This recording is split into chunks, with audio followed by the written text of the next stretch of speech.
Hey guys, it's Nick back for another video. And today I just wanted to share this idea that I came up with recently.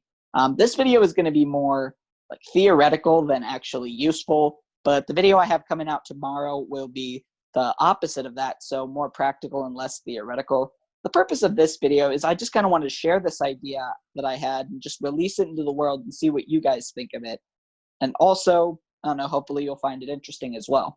So the idea I came up with is this thing here. It's called the Entrepreneurial Compass. And, it's kind of like the political compass test you can take, where this axis will be like left and right. And I think the vertical axis is going to be like authoritarian and libertarian, something like that. But basically what I'm doing is I'm taking that concept of the political compass test and applying it to like entrepreneurs. And when I place people on it, it doesn't have anything to do with like what they're selling or what their niche is or anything like that. This is about their background and what made them become an entrepreneur and also their approach to it.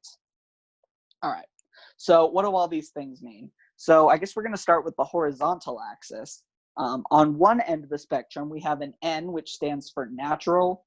And if someone's in this category, these are like natural people who are just naturally entrepreneurs. These are people who had like a lemonade stand when they were kids, or if they were in high school, like people who sell snacks in high school. I had a few friends who actually did that.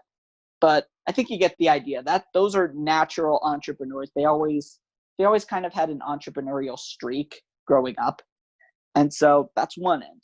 On the other end, we have what I call FOS, which stands for failure of society. And if someone's in this category, it doesn't mean that the person themselves is a failure. It means like this is when society fails to like identify and use their talents, and they kind of get bitter and became an entrepreneur because of that, because society failed them. To give you an idea what I'm talking about, the prime example of an FOS entrepreneur, in my opinion, is Josh Fluke. And if you have any idea of his background at all, you'll see why. He just had a lot of shit happen to him at work and in his personal life. So that's this axis, like natural versus FOS. And so on the vertical axis, we have A, which stands for accidental. Now this basically means like they weren't really trying to become an entrepreneur. They just kind of started something maybe as a side hustle, and it took off from there. And then on the other end, you have effortful, which basically means they were starting a business or YouTube channel or whatever with the sole purpose of turning it into a business and making money off of it. So now that you understand what all of these mean, I'd like to give you some examples. So the first one is, I just talked about him, Josh Fluke. He is obviously on the FOS side of things in this axis.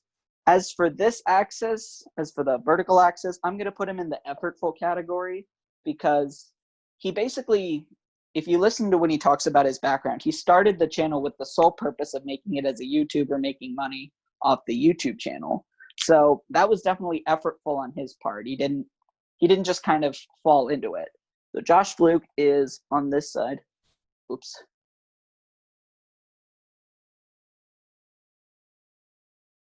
All right. So on one end, we have Josh Fluke. And another maybe more well-known example would be Gary Vee.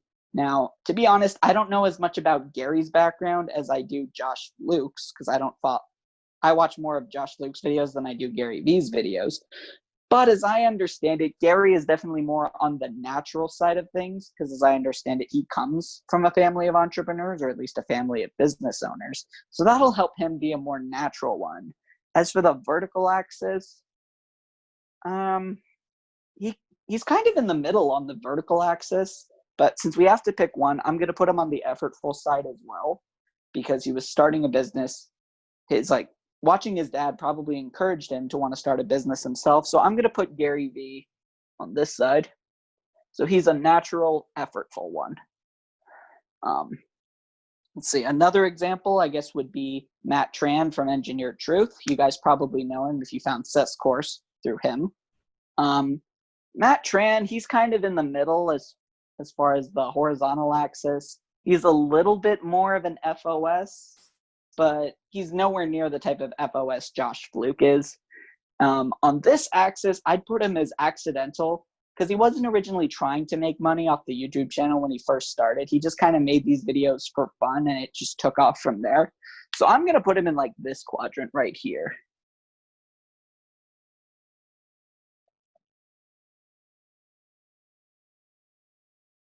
And this is all my opinion on where these guys would be on the entrepreneurial compass, by the way. If you disagree with any of them, feel free to comment below and let me know. Again, I'm just doing this for fun.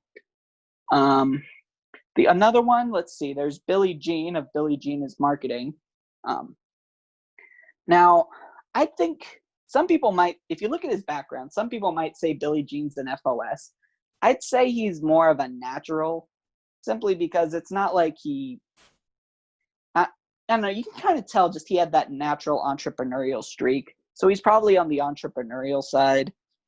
As far as starting his own company, he's definitely effortful, because he's mentioned, if you look at his Instagram post, that was his goal the whole time. So I'd say Billy Jean would probably be somewhere around here.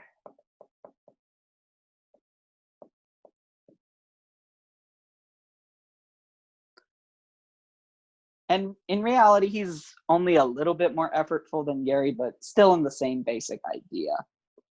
And I guess one more example. I mean, I don't really consider myself as an entrepreneur, but a lot of people insist I am. So I guess if you have to put me on the entrepreneurial compass somewhere, I'd probably be in the same place as Matt Tran, because I originally wanted to get jobs at agencies, but none of them ever called me back.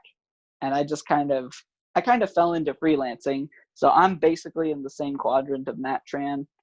Again, if you have to call me an entrepreneur, I personally don't. If I am an entrepreneur, though, I guess I'd be over there.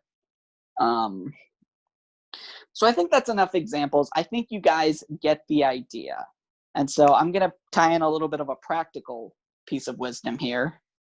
My advice is figure out which one of these you are. And even if you don't consider yourself an entrepreneur, you can do what I just did and ask yourself, well, if I was an entrepreneur, which one would I be? And so try to figure out where you are on this compass. And what you're going to want to do is and when you're trying to learn stuff, whether like you want to learn a new skill or just learn some general entrepreneurial stuff, try to learn from someone who's on the opposite end of one of these axes as you are. So if you're like a supernatural entrepreneur, try to learn from someone who's an FOS entrepreneur. If you're an FOS, learn from something natural. Same deal with this axis. Why? Well, it's because basically if you're learning from someone who, if you're an FOS, you'll probably vibe with people who are FOSs. But in terms of learning, it's not going to be the most beneficial to learn from someone who's a lot like you, because you might run the risk of them just teaching you stuff you already know. Basically, you're not going to grow as much if you only learn from people who are a lot like you. Eventually, you kind of want to branch out. You want to listen to other viewpoints. All right, is my point here. And I guess that's why it helped me to learn from Seth. I wasn't really on this compass until I took his course. But if you think about it, Seth is kind of in the middle.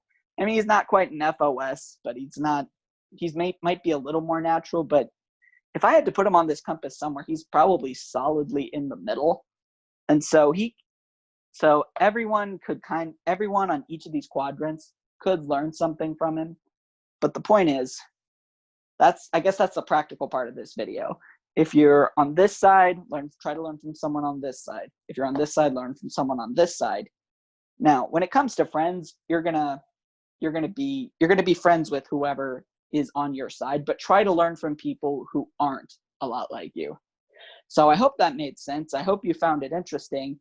And so what I want to know is, I want you to put in the comments below, think of some entrepreneurs you follow, try to figure out where they would be on this compass, and just comment below and let me know. Or if you disagree with any of my placements of my examples on these, feel free to let me know as well. So that's my video today, guys. I hope you found it somewhat interesting. It's not as practical, but hope you guys have a good day, and I'll see you in the next one.